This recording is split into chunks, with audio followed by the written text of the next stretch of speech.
Stand clear of the closing doors, please.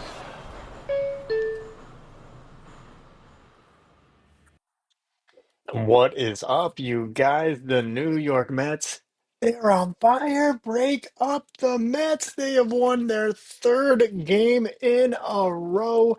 Another comeback victory in this one as they take down the Los Angeles Angels by a final score of 3-2. They had fallen behind early in this one. It was 2-0 at one point, but Francisco Alvarez with his first homer since being recalled from AAA. Obviously, only his second game, but a great sign there. A two-run shot with two outs in the fifth inning. All set up, by the way, by Brett Beatty with a two-out double into the gap in right center field. And then Brandon Nimmo able to come through with an RBI knock to score. Ronnie Mauricio, who had reached base after Alvarez's home run, stole second base, and the Mets bullpen able to piece it together to keep the Angels at bay. And in the end, it is a 3-2 win for the New York Mets. Like I said, their third win in a row. They keep pace with the Phillies, who continue to beat Boston. Don't love that, but what are you gonna do? It is what it is. At the very least, the Mets are playing a little bit better of baseball. Definitely some issues from this game that we are going to get into. There are definitely some flaws, some things that are definitely concerning, and we will talk about it here. But for now, let's just be happy the Mets are winning some baseball games. Guys, what's up? I'm Tony Metro. If you guys are new to the channel, be sure to subscribe. Daily Mets content, post-game recap after every single Mets game. Be sure to leave this video a like. Really appreciate it. Goes a long way toward helping us out here. And you could also see all my other stuff on my other platforms, TikTok, Instagram, Twitter. Links to all those are in the description below of this one. Guys, as you can tell, I am in a different studio setup. I am visiting the family this week, so making do with what I got. I know last night's stream did not go so great because of the Wi-Fi connection here, so hopefully today's going to be better. I ran some tests, but I'm looking at it on YouTube and it doesn't look so hot. So hopefully it's not an issue, but the audio at least sounded good enough. So hopefully we'll be able to pull through on this one. But if for some reason I do need to stop it and restart it, I'll do it immediately. Be right back in less than 20 seconds.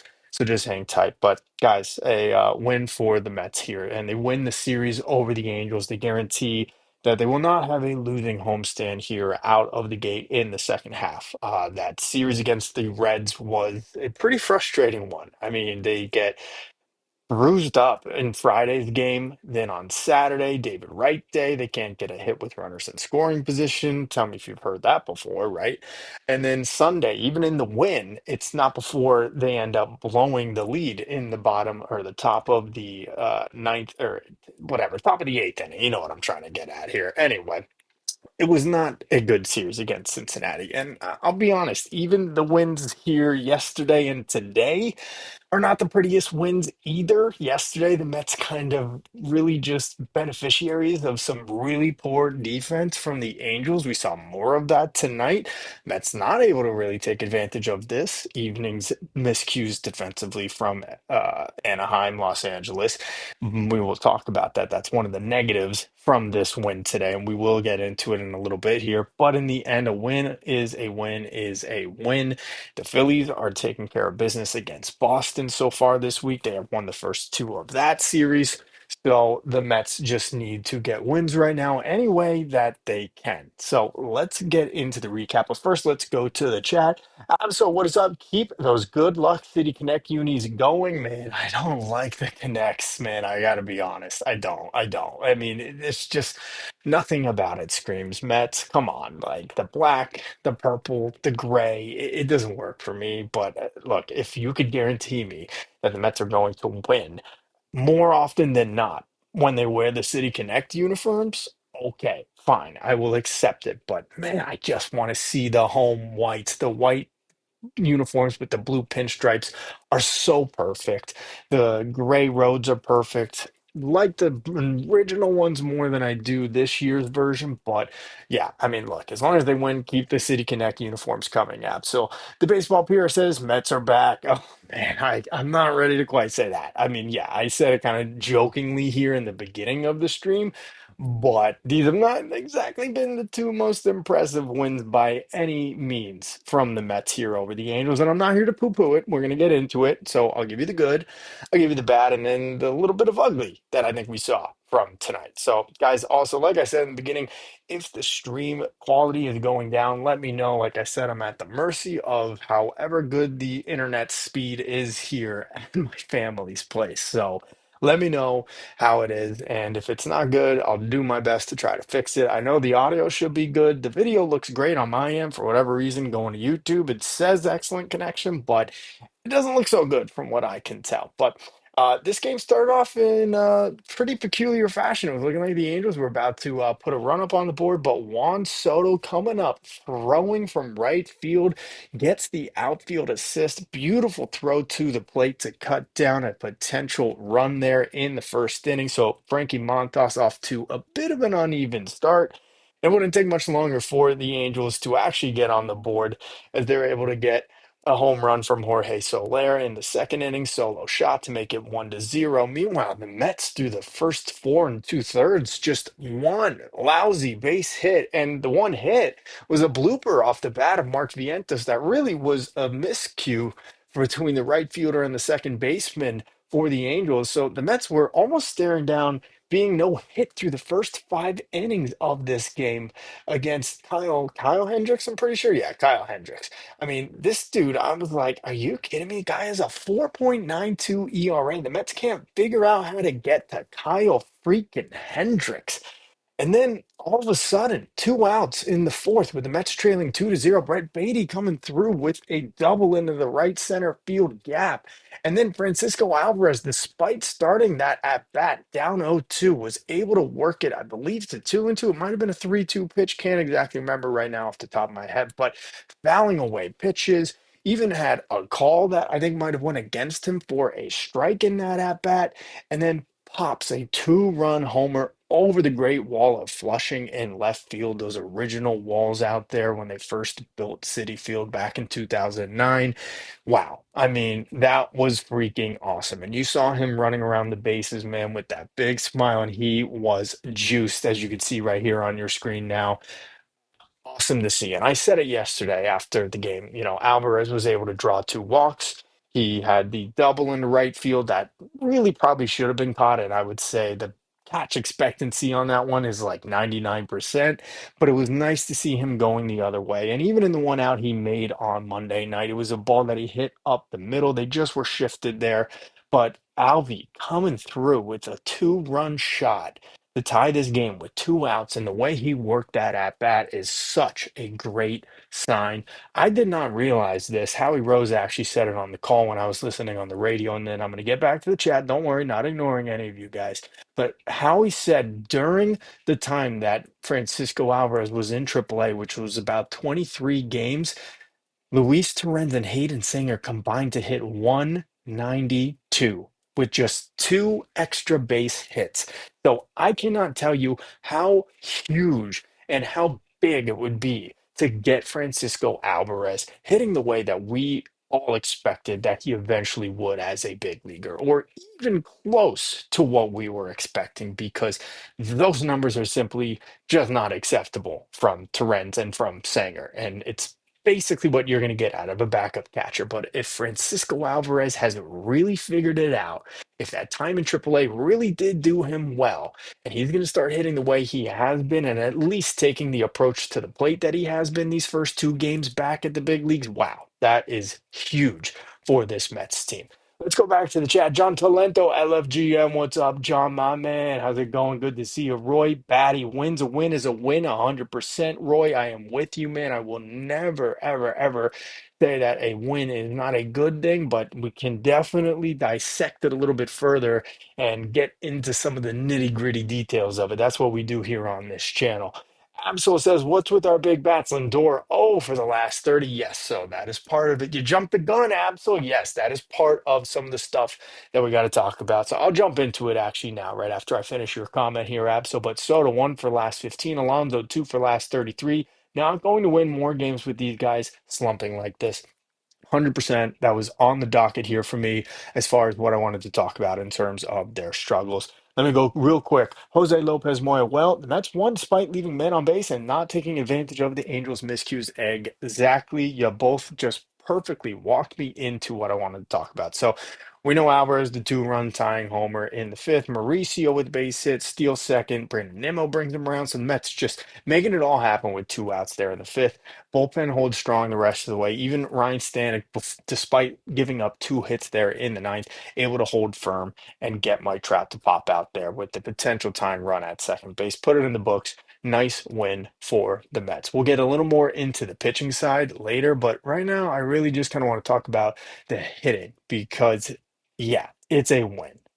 But they only have five hits in this game. They score three runs despite multiple opportunities once again. So they're in the seventh inning. They had the bases loaded thanks to, I mean, this Angels team is brutal when it comes to defense. Wow. I mean, they have no idea what they are doing, where they are going to throw the ball, where they should be in position to do anything when it comes to trying to catch the ball. And the Mets end up getting the bases loaded with one out there in the seventh inning. It actually would have been second and third for Francisco Lindor, who, I mean, strikes out on just a brutal curveball in the dirt. And as Apsel said, Francisco Lindor now 0 for his last 30. That is the longest hitless stretch in his career. I mean, it's just insane what is going on with Francisco Lindor. I mean, he doesn't even look particularly close, like on some of these at bats. So, one of my big issues with today's game, or at least my I won't say issue, but observations and nitpicks about a win. The continued slump for Francisco Lindor, 0 for 30. But it's not just him because the Angels end up intentionally walking Juan Soto to load the bases. It brings up Pete Alonso, and just like Lindor, Pete Alonso strikes out swinging. So, as Atso pointed out, two for his last 33 for Pete Alonso, the two big guys in this lineup just not coming through, getting the job done for this team lately. I mean, really ever at all. I mean, it has been such a rough stretch for both of those guys. We know Lindor with the toe issue. We know Pete Alonso recently, he didn't start on Sunday with the bruise in his hand, but he ended up coming in for defensive replacement later in that one, took an at bat. Obviously got the start yesterday, went hitless in that one, and then again today going hitless. So, I mean, it has really, really just been a tough go for two of the biggest, most important bats in this Mets lineup. 0 for 4 for Alonso with a K.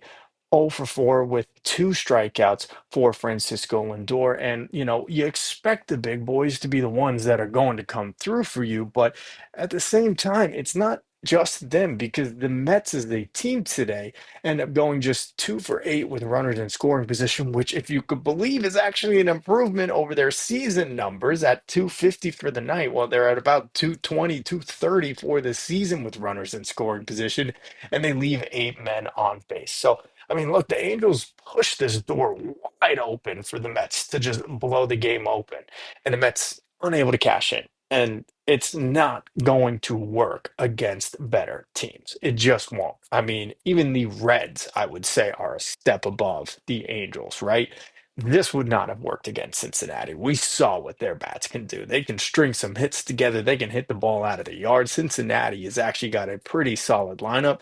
The Mets were fortunate that their bullpen was strong enough tonight to put the Angels away because of the shortcomings from this lineup. So, yes, I'm happy about the win, but the continued slump for Francisco Lindor, for Pete Alonso, and overall as a team, leaving too many opportunities on the base paths continues to be an issue for this Mets team. And they're going to have to figure it out. They're going to have to get better at this because this is not going to cut it come playoff time. So, that I would say is the biggest nitpick I have about, yes, a nice Mets win, three in a row. They keep pace with the Phillies in the standings, but they cannot get away with this kind of stuff longer. They've been getting away with it for most of this year, other than that stretch that they were going through that maybe they're still technically in right now. But at some point, we are just 60 games away from the season being over. If it hasn't turned and changed by now, will it ever? I don't know. Let's go back to the chat. Red Bear Fox, this was a lucky Mets win. Mets had 5 hits and scored once again, 3 runs or less. It's laughable when people say the Mets are back or act like they are playing well. I mean, yeah, man, look, like I don't like want to be a Debbie Downer on things, but like I'm not moved by either of these wins for the Mets today. And I'm not saying like that they're going to completely fall out of the playoff race. I'm just saying they've got to be better than this. Like, yes, it's nice to get a win, and it's hard to be critical when you get a win, but you really have to look deeper than the final score. Yeah, 3-2. Okay, great. Well, another game where the Mets can't put up more than 3 runs. Yesterday, yeah, they put up 7, but a lot of it comes at the expense of some horrible defense from the Angels that the Mets just were lucky to be beneficiaries of. So I totally hear you, Red Bear Fox. 5 hits. I mean, you heard that Keith Hernandez, Ron Darling on the wrap of this game saying the Mets out hit again, 11 for the Angels, 5 for the Mets today. But then Keith Hernandez ends up saying it doesn't matter. It's about who got more runs. Well, I'm sorry, but it is not a winning formula to get 5 hits and have 6 hits or 7 as often as the Mets seemingly do and expect to continue to win games. So I totally hear you there, Red Bear Fox. Mark Rapu, dude, your name is so tough, but I'm gonna try to get it. It's got to be Italian, right? Mark Rapacucchio. I can't do it. Good Lord, Pete and Lindor, what the F, dude? I know they are just, this is so bad. I've never seen anything like it. I mean, obviously, we know this is the longest hitless streak of Francisco Lindor's career. Pete Alonso has been bad. Again, don't know if either of those injuries for them are nagging at those guys, but it has been bad for both of them. And even, Juan Soto, 2 for a hit or 1 for his last 15 as well. He has not had a really good start to the second half, other than that solo home run on Friday against Cincinnati. So, I mean, the big boys really just haven't been getting the job done. Honestly, it's been the Brett Beatty show. I mean, Brett Beatty's been clutch. McNeil, even Acuna with a go-ahead double on Sunday against Cincinnati. So it's kind of been some of the baby Mets today. It was Francisco Alvarez, right? So, I mean, seems like everybody's kind of pulling their weight now, but the guys that we need the most to do it. But let's see, Jorge Lopez Moya, Alonso hitting like a little panda and Lindor, like an overpaid schmuck. Meanwhile, Captain Hook Mendoza taking Montas out, and he was pitching pretty well. Well, I mean, you can't get on Mendy for pulling Montas when he did because he ends up getting the final out there out of Rico Garcia anyway. So he gave up a 2-out hit in the 6th inning, and then he goes to Garcia, and yeah, Garcia ends up getting the out anyway. So, I mean, I can't get on Mendy for that. Like, would have been nice to have Montas go 6, who we'll get into here now, right after I finish here in the chat. But I'm not going to get on Mendy for that. Again, I mean, it's one of those things. Like, if it didn't work, yes, we would be criticizing him, but it did work. So it's only fair to not criticize him for it. But let's see. Let's go to Joe. What's up, Joe? He says, "Can the Purple People Eaters make it 4 in a row? Everybody all about these City Connect unis, man. I don't like these City Connects. I am going to the game tomorrow, and I really hope that the Mets are not wearing the City Connect jerseys tomorrow. I do not want to see it. I want to see the home whites. They wore the City Connects when I went on Sunday. I'm ready to see the home whites with blue pinstripes again. But again, if it helps them win games, I don't care if they're wearing pink, whatever. It doesn't matter to me. Just win ball games, right? Let's see. Mark says 2 for 63. Good Lord. Fire Chavez. Bring up the AAA coach that fixed Alvarez. That is a great point, Mark. I love that because a lot of Mets fans will scream to the heavens, like I have, fire Chavez. And then it's like, okay, well, who are you going to replace him with? Well, I mean, whoever was working with Francisco Alvarez down in AAA seems to have got him turned around, at least here in the early showing for Alvy. So I'm with that. Fire Chavez, bring up the AAA hitting coach or whoever it is that was working with him, and let's get to it because Chavez is clearly not doing what he needs to do with these hitters. Sorry, guys, I'm just making sure we got everything plugged in here so we don't have any issues with the stream, although I think that's already too late for that because this internet connection not the best here, but we're trying. We're trying. We do our streams every day, no matter what. Even when I go to the games tomorrow, you'll get me driving home from City Field. So. Oh, excuse me. Geez, that's gross. Let me go to flat cheese bun. Imagine the Mets playing a team over 500. They'd be screwed. Hey, man, the Reds were over 500, and I guess you're right. They lost two out of three. And the Angels were playing pretty good ball until about a week or two ago, and then they kind of they tanked a little bit here. They got swept by Toronto. I don't know how they opened the second half. I think they lost two out of three to. No, they won two out of three versus Philly. So you know what?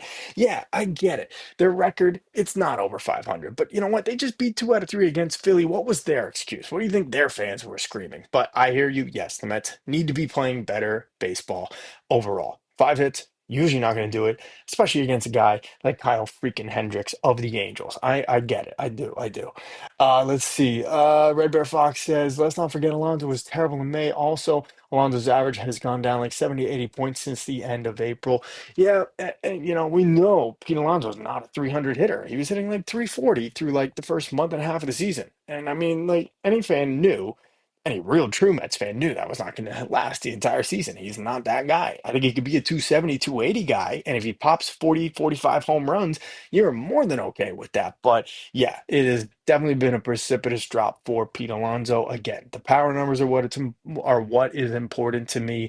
Getting his walks, that is what I care the most about for Pete Alonso. If he happens to hit for a very good average as well, then great. But I've been a little concerned just with how many swings and misses Pete has had, and on a lot of good pitches, just right in the zone. I mean, fastballs in the zone, sliders that are not, tailing away to the left-handed batter's box. So that is what has been the most concerning for me with Pete lately. Let's see. Absol says, I think we need a better setup, man, than Stanek. It was good. He closed it today, but he's too hit or miss. 100%. Then, the Mets know that. David Stearns knows he needs to find some relievers here at the deadline. He needs to add to this pen. We got Brooks Raley back. Yeah, that's great. But so far, two innings, scoreless. Okay. But do we truly know that Brooks Raley is going to be that effective the rest of the way? Do we truly know he's not going to get hurt again? No, absolutely not. And we're going to get Jose Butto back, which will be great. But Daniel Nunez is not walking through that door. Neither is AJ Minter or Danny Kranick, or I'm sorry, Danny Young or Max Kranick. And David Stearns knows he needs to get some help for this bullpen. And we are going to either be very pleased or very upset with him, depending on how he handles this upcoming trade deadline. But I am totally with you, Absol. They cannot, and I do not believe will, go into the postseason run, or I guess post-trade deadline part of this season, without having added at least one, if not two, legitimate high leverage arms that will bump Stanek down further and further into the closer, like sixth, seventh inning type of role, depending on the severity of the situations. But let's see. Mark says yes, Italian, and good try. All right, give me one more try, guys. But everybody at home, try and read Mark's name here. And I speak Italian, and I am Italian, so I should be able to do this. But you got so much going on there. Rapacucciolo. Rapacucciolo. It's got to be Rapacucciolo, right? Mark Rapacucciolo. I don't know. I give me a thumbs up if I got it. Oh my God, Mark, I appreciate you, man. Thank you. Let's see. Apsa said got the best base pass steal in the game, 81 for 91. Hey, look, a lot of people want to say this Mets team is old and unathletic and they can't run and this and that. Meanwhile, the Mets are just stealing bases at will.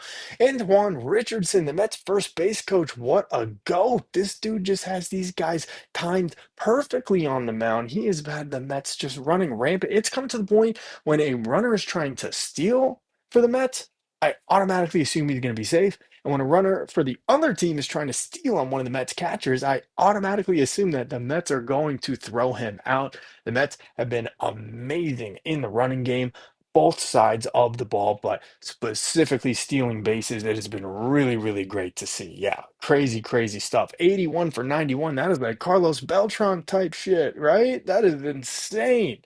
Let's see. Sandman Games, what's up? Who's your buddy in the background? LO, Mets make him a new grimace. LO.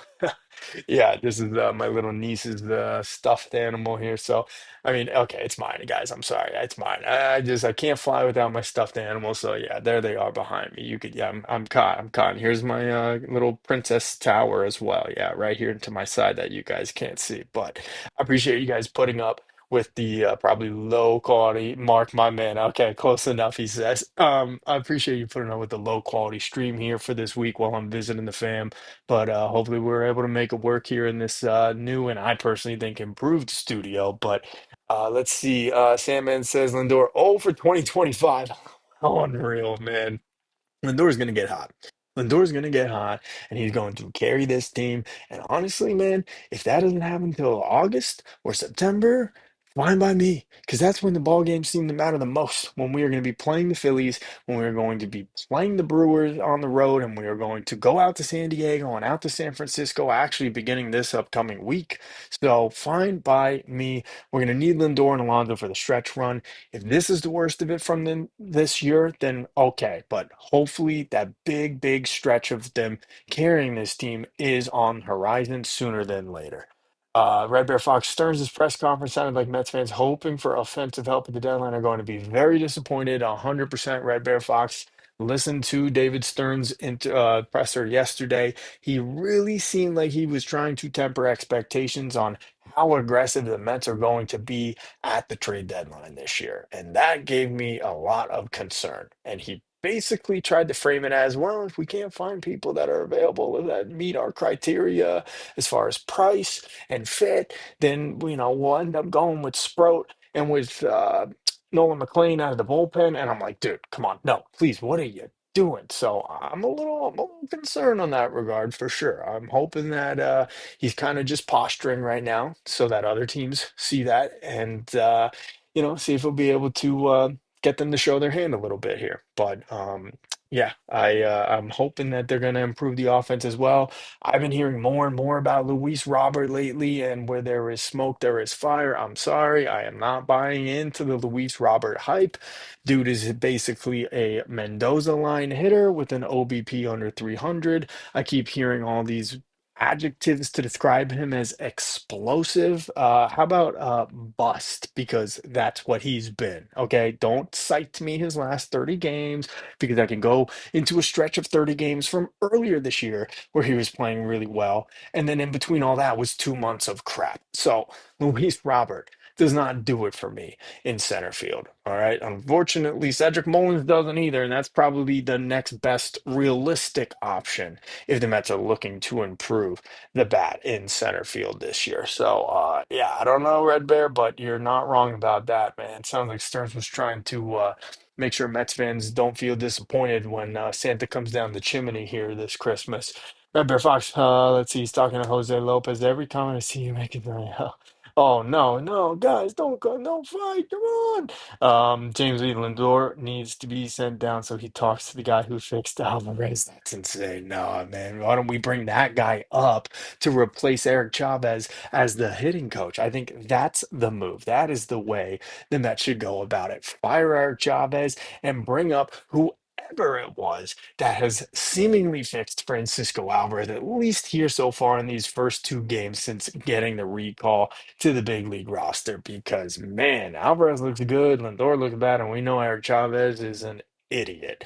Guys, be sure to leave this video a like if you've not already. If you guys are new to the channel, daily Mets content. We do a post-game recap after every single game. I swear it's not usually in a child's bedroom here like I am today, but this is what we got for digs for the next week while I'm visiting some family. So appreciate you guys all tuning in. Alvin Solano, Brett, the glove man. Beatty is a future gold glover at third base. Man, what a freaking play. I mean, I don't love him doing the whole Olay kind of thing, but he got the play. He made the play 2 times in a row. He did it yesterday, and he does it again here today on the short one hop for the final out of the eighth inning. Obviously, the catalyst to beginning the Mets comeback there in the fifth with the double with 2 outs. So Brett Beatty, man, he's looking more and more like the everyday third baseman. Poor Mark Vientos, man. Not looking so good for Mark Vientos.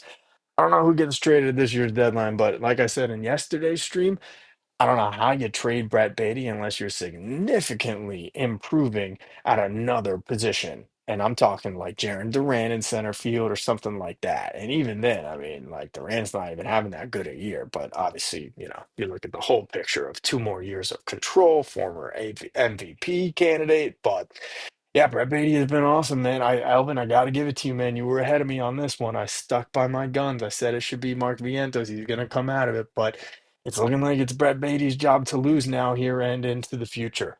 Jose Lopez, no, dude, no need to apologize. Any guy, I mean, like, guys, we're all allowed to have our opinions and be sometimes a little cynical about this team, sometimes a little too positive about this team, but that is what makes being a Mets fan so fun. It is never a bore to be a Mets fan. There is always something good or bad or crazy happening with this organization, and we got a very eclectic fan base with all kinds of different opinions. But I appreciate y'all being in here for sure. Let's real quick go through the lineup here, and then I'll check the chat here again in a second. Actually, you know what? I'm sorry. Let's go to Frankie Montas's outing because we kind of glossed over that and the rest of the pitching staff.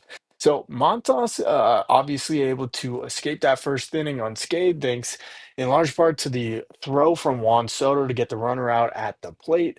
Then gives up the solo home run to Jorge Soler. Ran into some trouble there in the third inning, was able to escape that one. But then again in the fifth inning, ends up facing seven batters in this inning, but able to get out of a second and third jam with two outs and keep the Angels at just a 2-0 lead.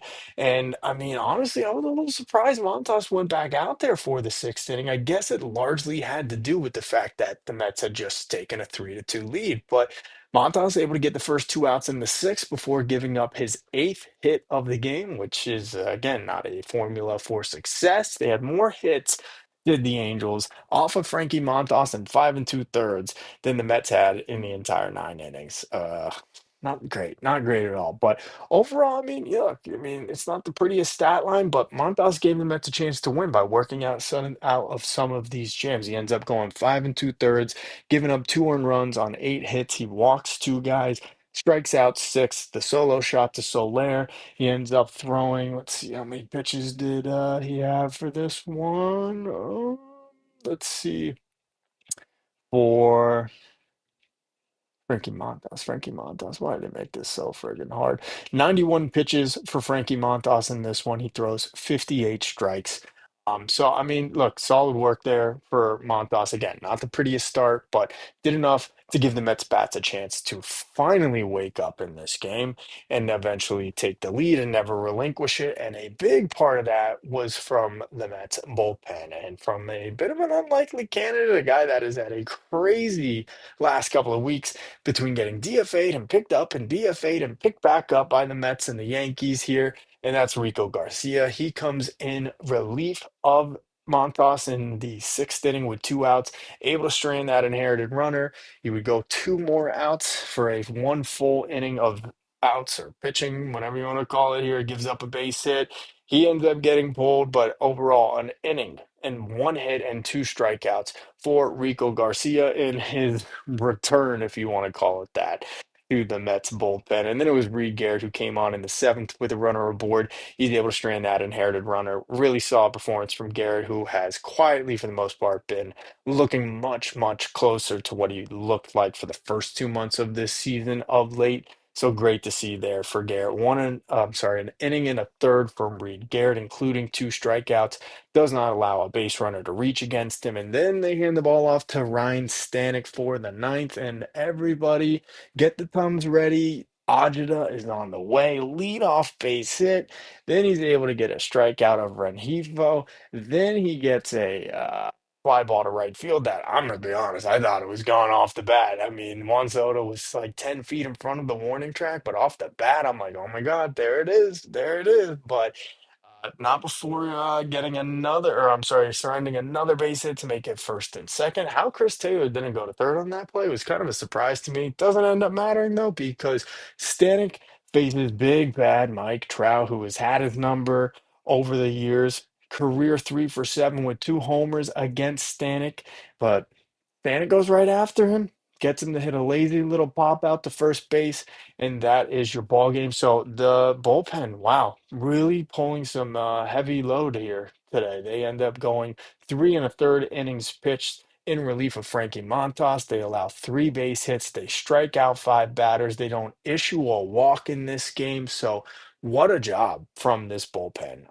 Really great job after the Mets getting the 3-2 lead to be able to control this game the rest of the way and just shoo the Angels, away and to do it without Edwin Diaz, with no Oscar Braziban, who I mean of late has not exactly been very good, but still without obviously some of the guys that are down with injury, and I'm happy about it. I mean, I don't know what the fate of Rico Garcia is. That's unfortunate, but maybe he should just get a part-time rental in New York because it seems like the Mets and the Yankees are the two teams most interested in his services right now.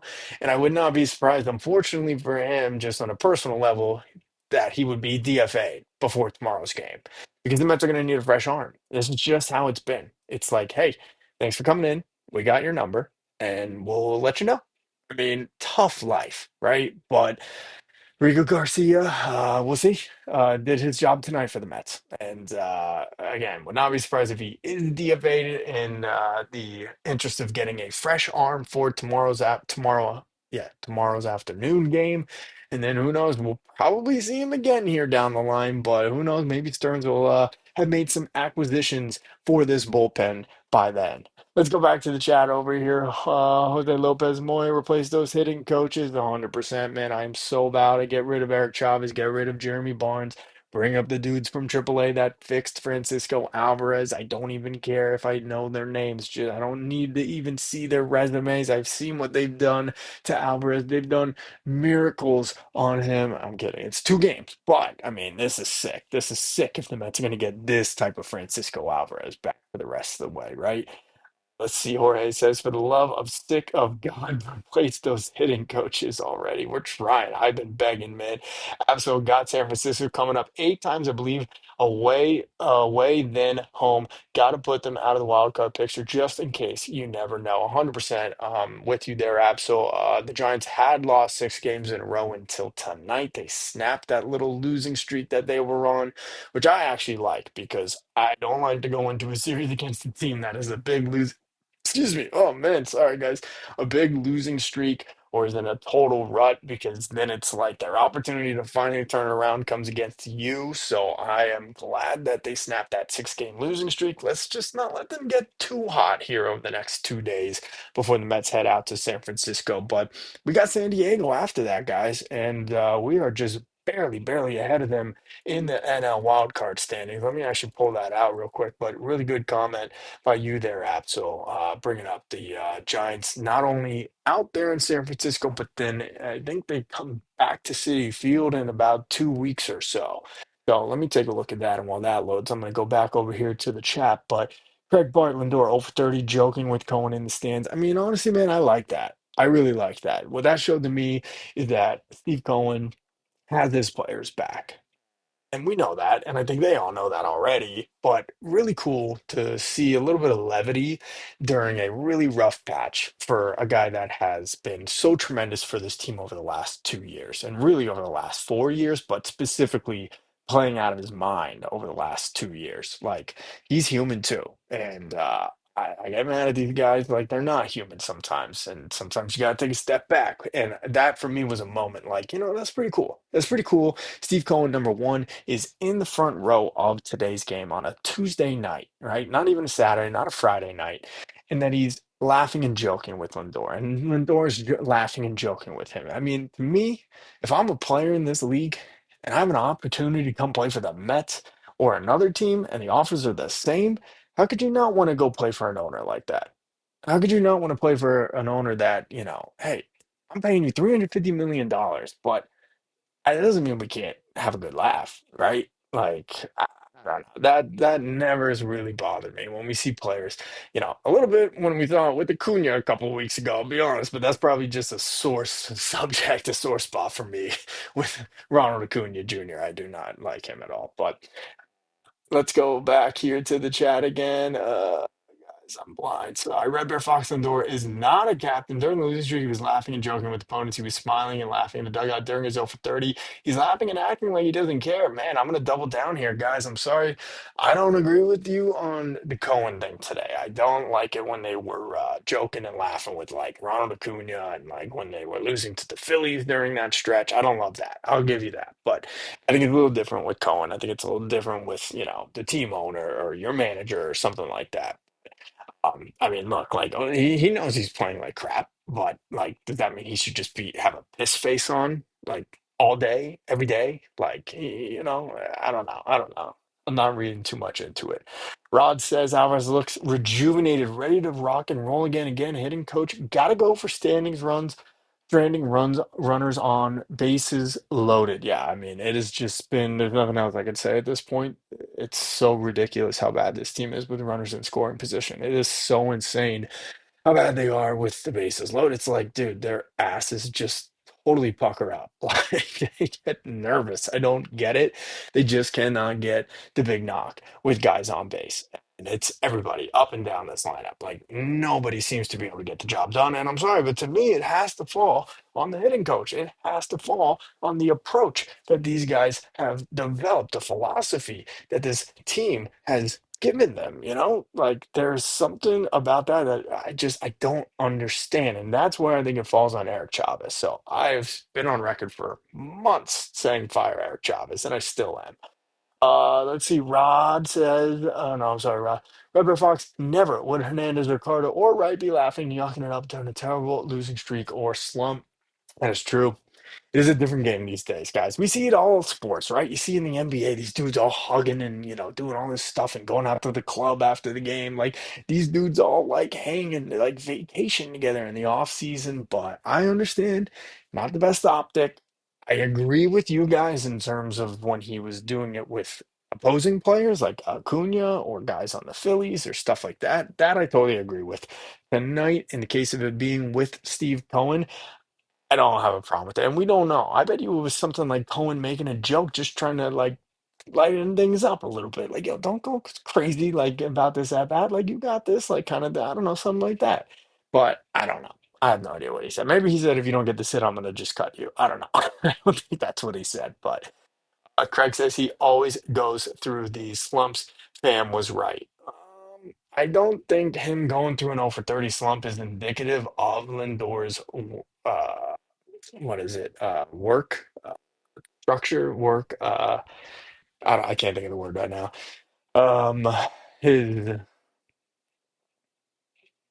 you know what? I don't care. I can't even think of the word. I don't think. First of all, Tommy Pham said everybody outside of Lindor, Alonso, and Nimmo were the issue there. So that led a lot of people to think that it was Jeff McNeil, and not really fair for me to say because there's no true evidence of it, but that's what a lot of people thought. Um, I don't know. I don't know. Tommy Pham never plays on winning teams, so what does Tommy Pham really know about winning? I'm just saying, like, I don't know, but that's just me. But I don't think him being a little like silly Mr. Smile, as they have him nicknamed, is like indicative of his work ethic. That's the fucking word I was trying to think of. Jesus. No, I'm sorry. I'm not buying into that. Look, we don't know what these guys do and each of them does in their, daily routine. I'm sorry, but I refuse to believe that Lindor is not working his ass off to try to be the best player that he can be. The same for Pete Alonso, the same for Brandon Nimmo. And same, I mean, Juan Soto is so ridiculously talented, but he even has to work too, and I believe he does. Hopefully, the younger guys are all doing the same thing. We just saw what Alvarez did down in AAA. So, yeah, I would like to see it start to turn for some of the other dudes in this lineup, but I don't believe that work ethic is something that should ever come into question in terms of Francisco Lindor. I get it. People don't like to see him joking around when we're losing with the other team. I totally get that. But today's case with Steve Cohen, that one really did not bother me. Rod says also Uncle Steve was at attendance today. Love that he was laughing with Lindor. Thank you. Rod's on my side. Love that he was laughing with Lindor to try to get him to ease up after the over 29 stretch. Hate that I heard the Mets fans boo him during David Wright's retirement. Yeah, I was at that, and I could have sworn I did hear some boos for Steve Cohen when he was introduced. And that I kind of didn't think twice about it, but now that you're bringing it up now, I think I did hear, and they were light. But I said in my head in that moment, did they boo Steve Cohen? If anything, it should have been the most ridiculous, raucous ovation for this guy. But if that is the case, shame on any Mets fan that booed Steve Cohen at David Wright retirement day. You have no leg to stand on. I'm sorry. If you were here for the Wilpons, and I'm sure those fans were, then how you could boo Steve Cohen is an absolute joke to me. It's just ridiculous. I'd love to meet those people and ask them and talk to them because they're idiots. I'm sorry. Yeah. But yeah, Rod, I'm with you 100% as far as Lindor and Cohen today at the game, and their little shared moment there. Again, just to kind of yeah, put him at ease, right? To not make him like feel like he's like alone, like going through this over 29 stretch. That like Cohen's got his back, which he already knows. But I like that moment, me personally. Craig Boost Stearns, but not Cohen. Yeah, we'll see. I mean, he did technically get us Juan Soto. I mean, and like some other really nice signings. So over the last two off seasons, some not so good, but we'll see. We'll see. His body of work is not done yet. We'll see what David Stearns does at the trade deadline, and we'll see about some of these prospects that he has drafted now over the last 2 years. Last year's draft, and now this most recent one that passed about 2 weeks ago. So we will see what happens. But right now, the job's not complete. So let's see how he does and rounds things out and adds to what we hope is going to be a playoff roster that goes deep. Guys, holy crap, Milwaukee has leapfrogged Chicago for first in the Central. What the actual hell? The Brewers have the best record in baseball right now at 60 and 40. That is insane. They have won 11 in a row. What the hell is going on with the Brewers? This is just insanity. I cannot believe that. Wow. The Dodgers are 59 and 42. The Phillies 58 and 43, and the Mets 58 and 44. We got Chicago now leading the NL wild card, so they are 2.5 games up on the Mets at the moment right now, at 60 and 41. And then San Diego is 55 and 46, so that would put them 2.5 games behind the Mets. Behind them, San Francisco is 53 and 49. So, guys, it's starting to kind of come into the full picture here. We're kind of getting an idea of what this NL playoff race is going to look like. It seems like an all but guarantee.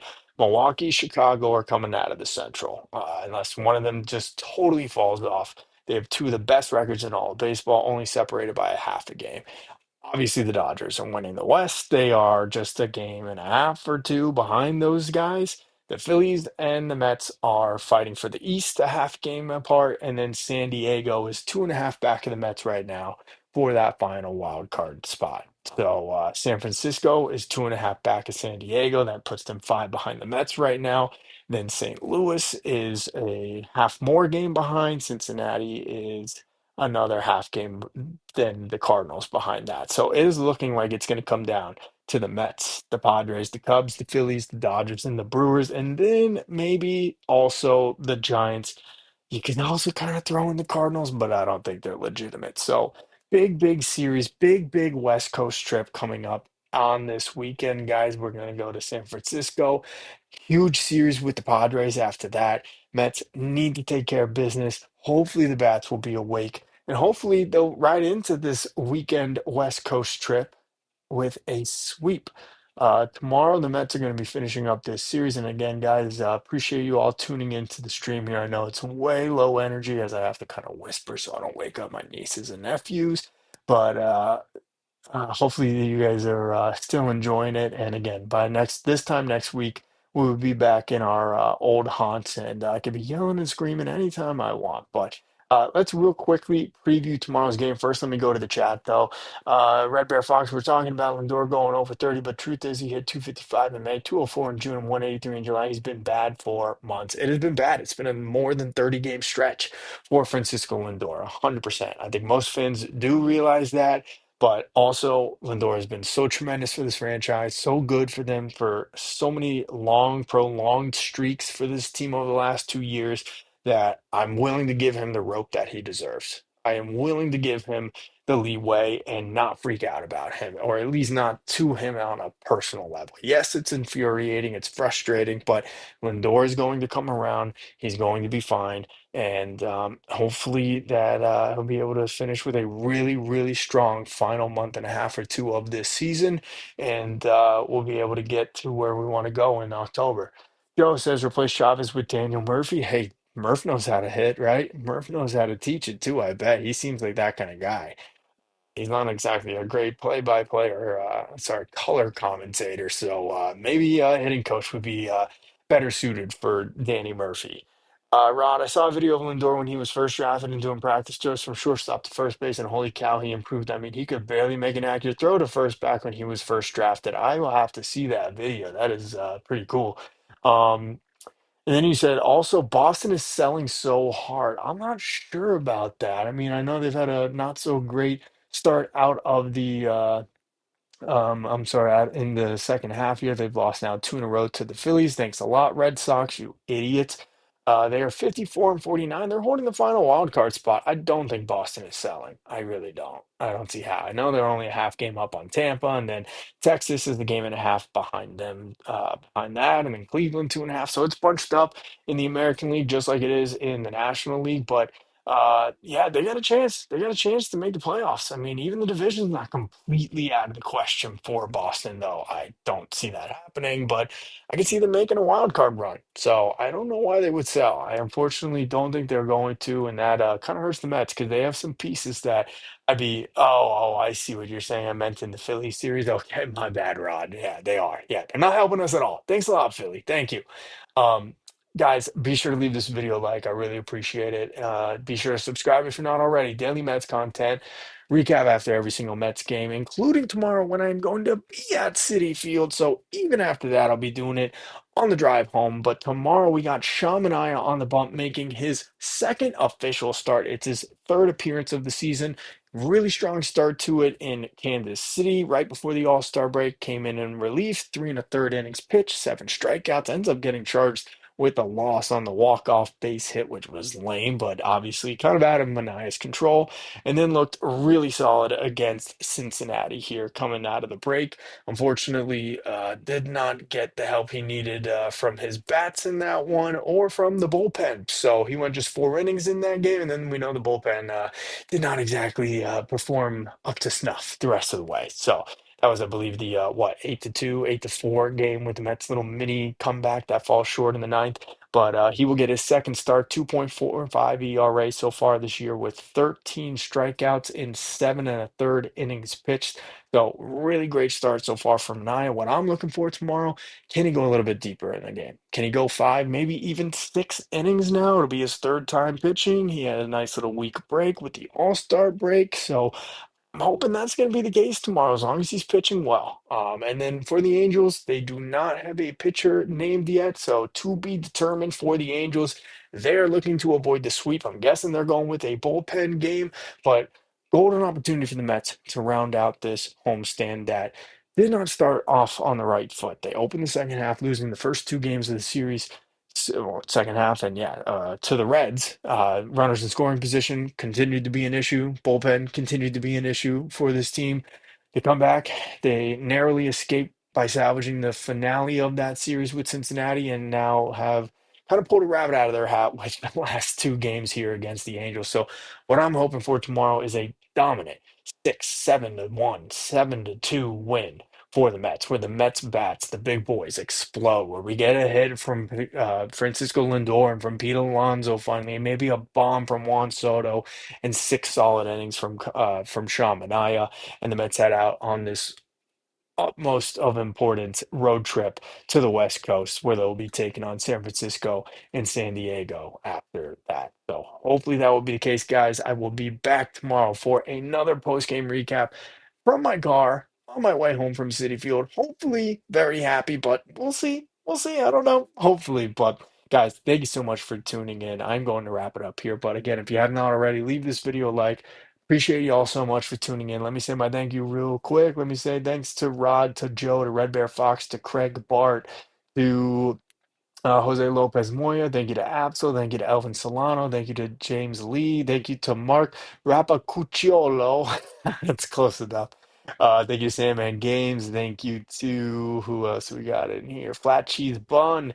Thank you to John Talento, thank you to Roy Batty, and thank you to the Baseball Purist. I appreciate you all. And if you didn't comment, thank you for watching. So, guys, that is going to do it for now. Mets take the series so far with the Angels. Looking for the sweep now after the 3-2 victory here on Tuesday night. Back at it again tomorrow with another post-game recap at the conclusion of the series finale. But that is going to do it for right now.